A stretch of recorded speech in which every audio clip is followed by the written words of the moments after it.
Okay. Good? Maybe. Rubber baby bubby bumper. Lame. Welcome back to Sermon Rewind. My name is Todd, and with me today, as always, or actually most of the time, almost always. You let some air out when you said that. That sounded like disappointed. No, it's not a disappointed. I'm just explaining. This is just what it is for you. This is your what lot it in is. life. This is my life. I'm happy to be here. Aren't you happy to be here? So enthused. Yeah. Okay. All right. Well, it's appropriate because the topic this week is resolving conflicts. For sure. And you and I have conflicts from time to time. Yep. Even though enough. Well, you don't have to say often enough, but we're real friends. Yeah. Real friends have conflicts. That's what we do. That's right. Warm, fuzzy moment. Anyway, we've got a few more courses around the dinner table. You actually have some listed texts this week. James 4, verses 7 to 12. Also Matthew 5, 23 to 25, and Matthew 18, verses 15 to 17. Yep. And the big idea, in Christ, conflict resolution is never easy, but it is always worth it. Yeah. So far, so good. Stand by it. Okay. So let me put you on the spot. Not that I don't put you on the spot all the time anyway, but let me peel back the curtain and tell the audience that this topic wasn't on the original list. No, huh? But it got added sort of partway through. Yeah. Unpack that a little bit. It's not a lot to it. You feel the pressure in the room, so to speak, right? You know it, you see it, you feel it, and you address things sometimes if the Spirit is the Spirit is gracious and kind. Sometimes you just kind of go with it and respond to what you think you're seeing and feeling. So, in other words, you're looking at Bethany and you're looking where we are and you're looking at the vibe and you're saying, you know what? Maybe we need to talk about conflict resolution. It's one of the jobs as a pastor is you field a lot of conversations that aren't always necessarily, banking on you per se, but you deal with a lot of interpersonal dynamics with a lot of different people. Family stuff, history stuff, weird looks that they thought they got, or someone said something a certain way and for whatever reason rubbed them the wrong way and now they don't want to talk about it at all. You get all kinds of stuff like that. So yeah, I just have felt what has almost been like a deluge of that over the last probably 6 months. And so just something in my gut said, maybe we should get rid of one of these sermon topics and replace it with something that feels slightly more pertinent. Okay.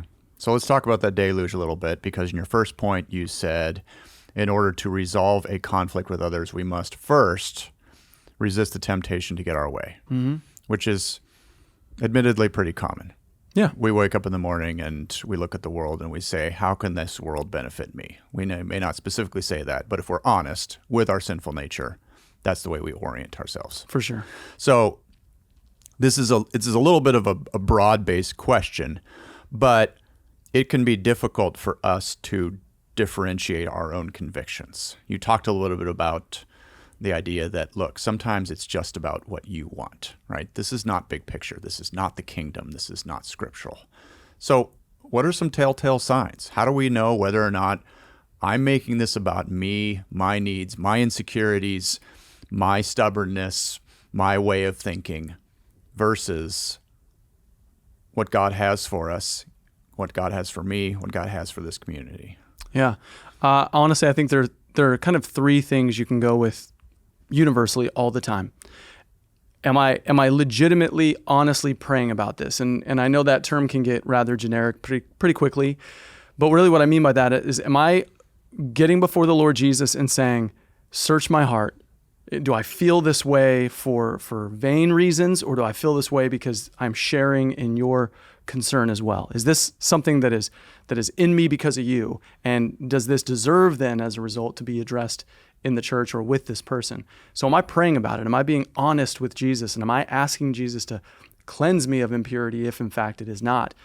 2, am I at any point consulting the Word about it? There may very well be some convictions that we have, like you said before, that are maybe not big picture, not scriptural, not something that has to do with the long arc of kingdom covenant realities in the life of the world around us. So am I going into scripture and seeing if I'm making a mountain out of a molehill or not? Am I letting the word wash over me and shape me and even the way that I think and feel? And then lastly, am I legitimately submitting myself to my biblical leadership, right? Am I going before the leaders of my church and saying, guys, I have this problem, or I feel very strongly about this thing. I just want you to know, and I want you to weigh in some wisdom. Am I pushing too far? Am I doing something that might cause a real schism or rift here in the church?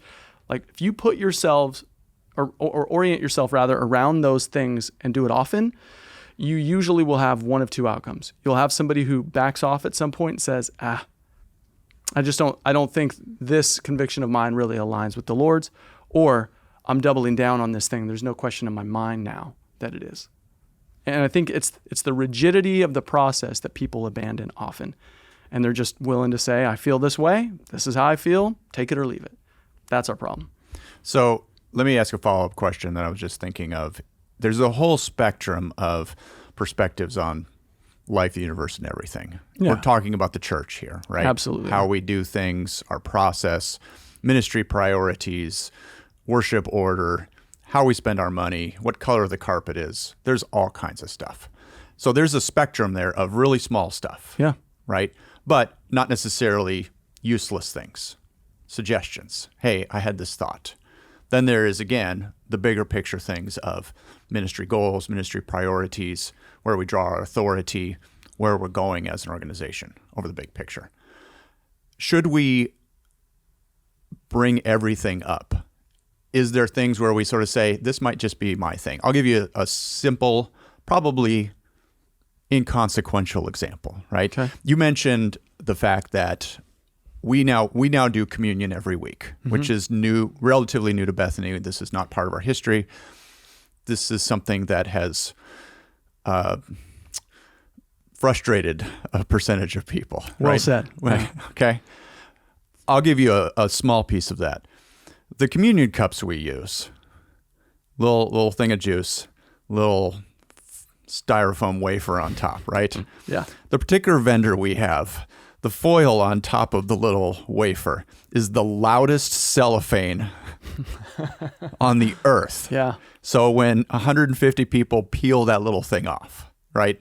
Now, this is not something I've prayed over. This is not something I lose any sleep over. And this is not something that really bothers me. Okay. But what do I do when I say, hey, Jordan, could we maybe shop for a different little communion cup vendor? I know it's not going to save souls, but it's pretty annoying when you're doing your thing and it's a very serious moment and you hear this sound, right? Yeah. Can I make those types of suggestions? Which, not just that, but lots of little things, right? That can Sure. sort of filter through everything. How loud the sound is, or fill any number blanks. You're right. Right. Yeah, and you should. There's nothing wrong with talking with your pastor or your, or your counsel about things that may seem insignificant, right? The difference is if you get a adverse reaction from your pastor or your counsel says, you know what, Todd, God bless you. I feel you. I know what you're talking about. That's just not even on my radar right now. I've got 150 different things going on. It's not a big enough issue to address right now. But if there is something we can do about it in the future, we'll do it. The difference is you leave that conversation and say, well, I don't feel like he heard me, or I don't feel like he is making this as big of a deal as he should. And if in turn you then go and start spreading rumors amidst a whole group of people, or you just up and leave the church over it, now we're talking about a different thing. So by all means, bring that stuff up. In fact, anyone that is a partner and a member at our church, by all means, if there's anything that causes you concern, big or small, please take this as an open invitation. Come and talk to me. Come and talk to your counsel quickly, consistently, no matter what it is. We really don't care. The saddest part is when we don't hear anything at all. So I don't care how small the issue. It's whether or not you are willing to let it go. It's whether or not you're willing to trust that your leaders are taking things as seriously as they should with the limited amount of energy and time they have, and that you're willing to let it go. You're not willing to let it kind of ruffle your feathers to the point where fellowship is ruined, right? Yes. I'll come back to that. But I want to move on to point number 2. And you said, in order to resolve a conflict with others, we must resist the temptation to do harm.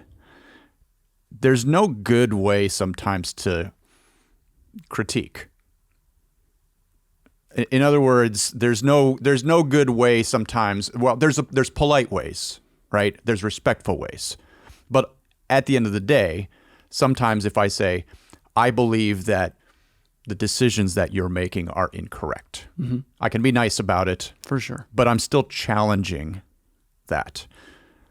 I'm not necessarily wanting to do you harm, right? So I guess my question is, where's the line between the temptation to do harm?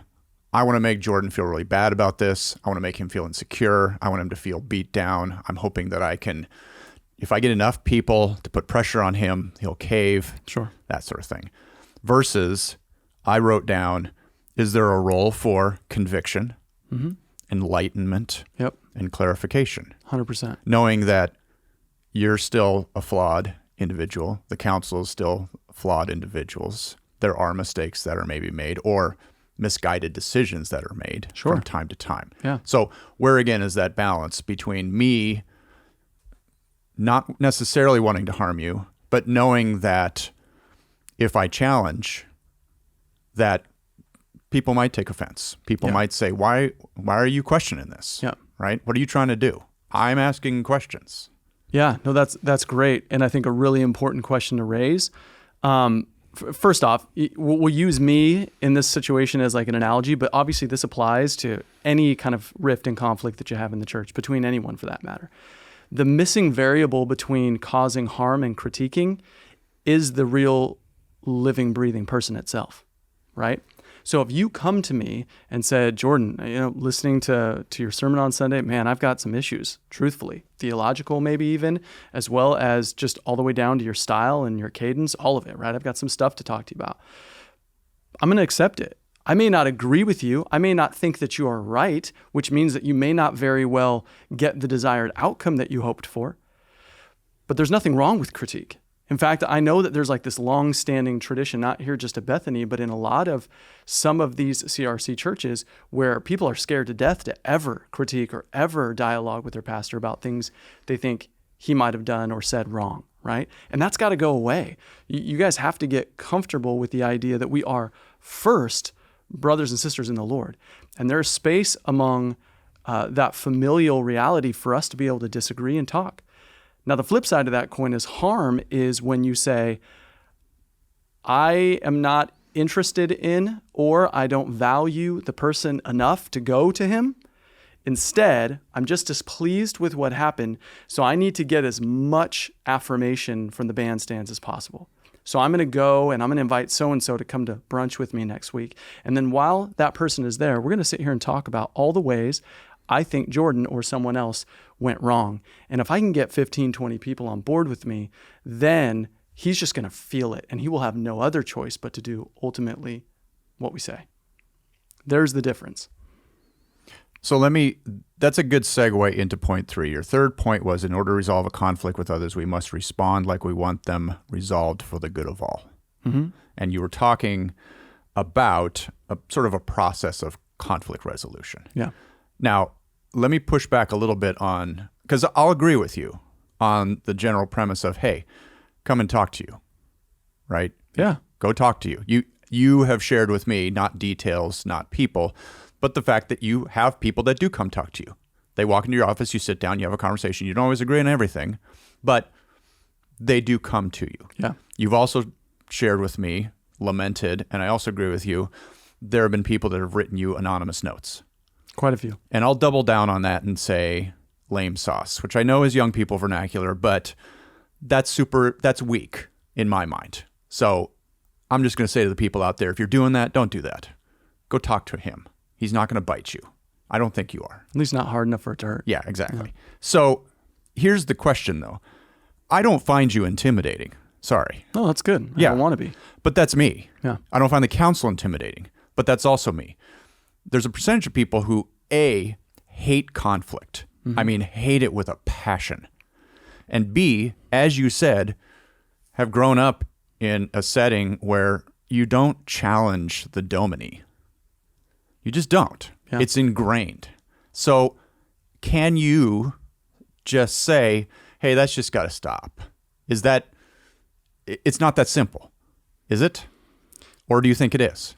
Yeah, I think it is that simple to say, hey, it's just got to stop. It's just like with any culture in a community setting, it takes time to get there, right? The open door policy has to be really, really wide open, and folks have to be sometimes perhaps even forced into that environment to just test the waters a little bit.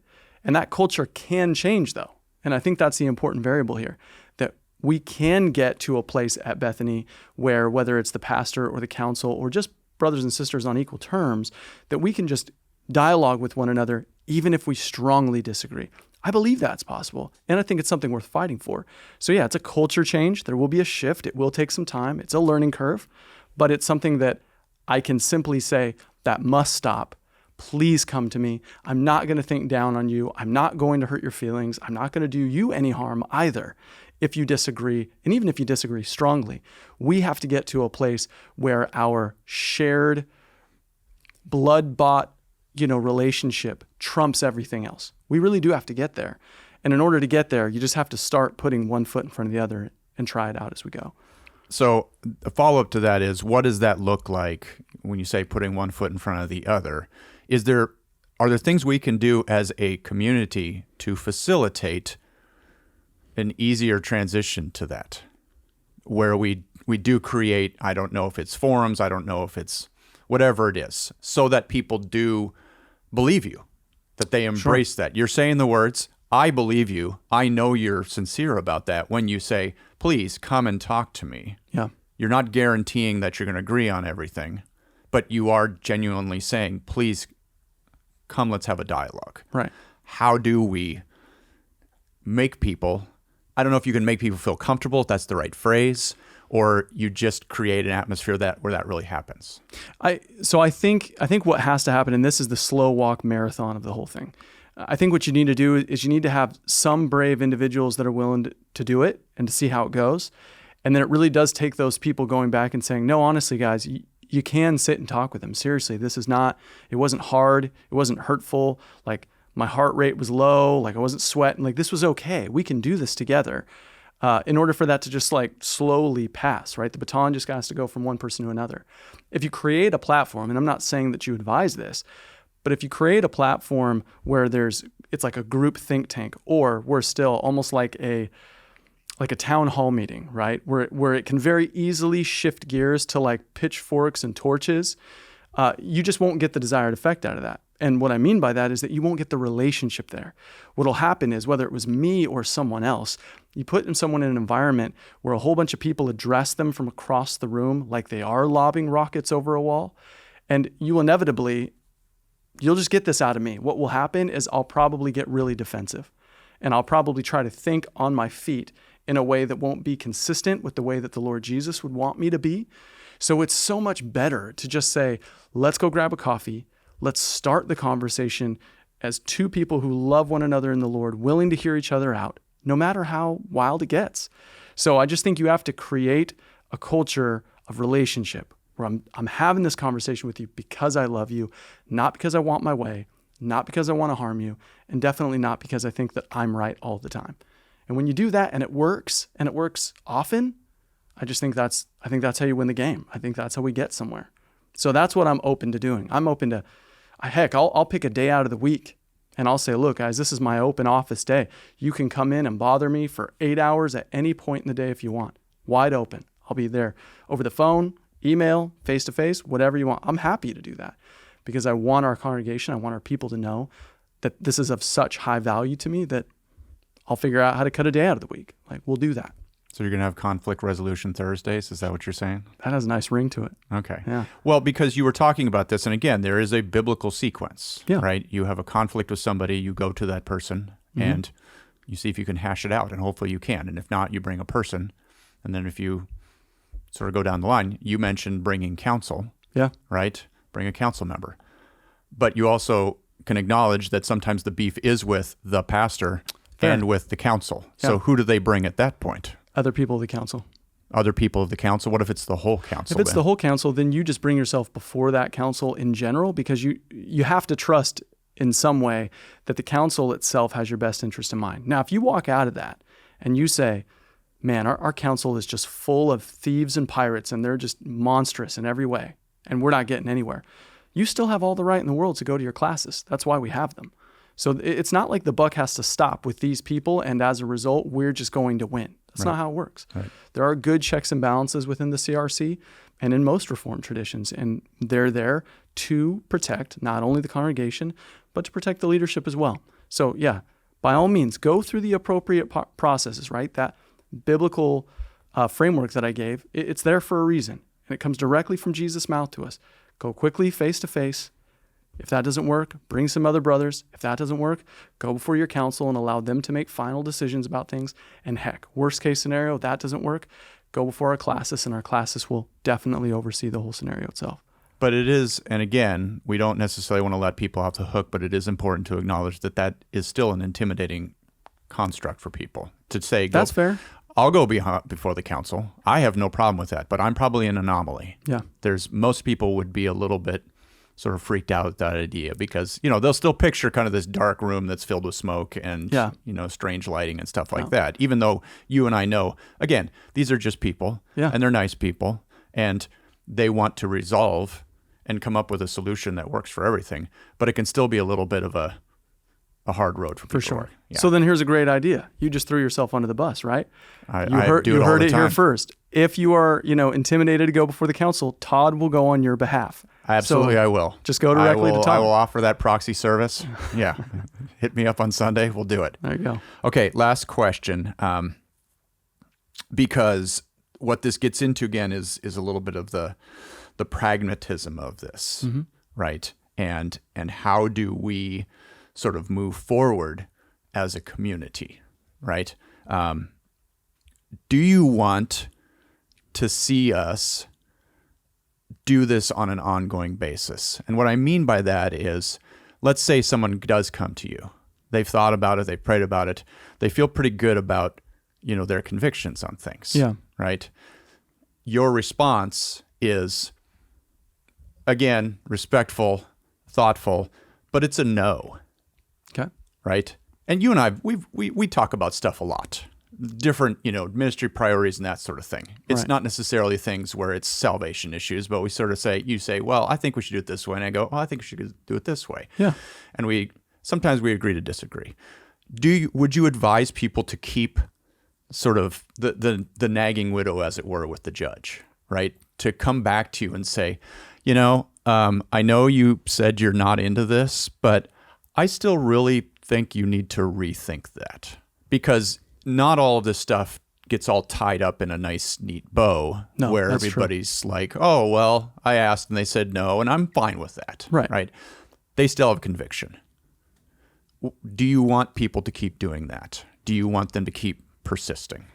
I want them to keep persisting in relationship, right? What we also don't want to be, you don't want pastors and you don't want other people in the congregation to be complaint support services, right? We don't want someone who just says, my relationship to so-and-so is that whenever it's too hot in here or too cold in here, or the drums are too loud, or, so-and-so who greeted at the door just had a weird smirk on their face. They're never happy. We don't want to be a complaint line. What we do want, though, is we want to have such consistent relationship with each other that you can come back if it does, in fact, still bother you and say, Pastor, look, I know you're probably tired of hearing about this. And to be honest, I'm praying about it. I'm in the Word about it. I'm thinking about it a lot. I don't know why I feel so strongly about this. You know me enough to know I'm not just trying to cause problems to cause problems. This is something I really can't get out of my heart. I don't know why. And because you're my brother, because you're my pastor, I want to lay it before you again. And I don't know why. Maybe I'm still off here. But I think that we got to do the faithful thing and address it with one another and see if the Holy Spirit will bring something wonderful out of the ashes, right? Of course I want that. I want to weep with that brother or sister over that thing. I do. Even if in the back of my mind, it's like, my goodness, this should still not be a conversation. I don't care. I still want to be there with you. I still want to put my arms around you. I still want to go before the Lord. I still want to ask him, Lord, am I being callous and immovable and stubborn and stiff-necked about this myself, right? Is this person, did you send this person to reveal something to me and I've just been hard-hearted? Of course, I want to evaluate those things. So I don't ever want anyone to feel as if it should be completely off the table, but I want it based off relationship. You know what I mean? I want it based off of we're walking together in such a way that there's a confidence that we care about each other. No one is ever doubting that these are hidden fiery darts coming my way, but this is just real brother and brother, or brother and sister looking at one another and saying, bear this burden with me, please, right? You will not, by God's grace, you will not run out of energy on my behalf or our council's behalf for that. I assure you of that. All right. Thank you.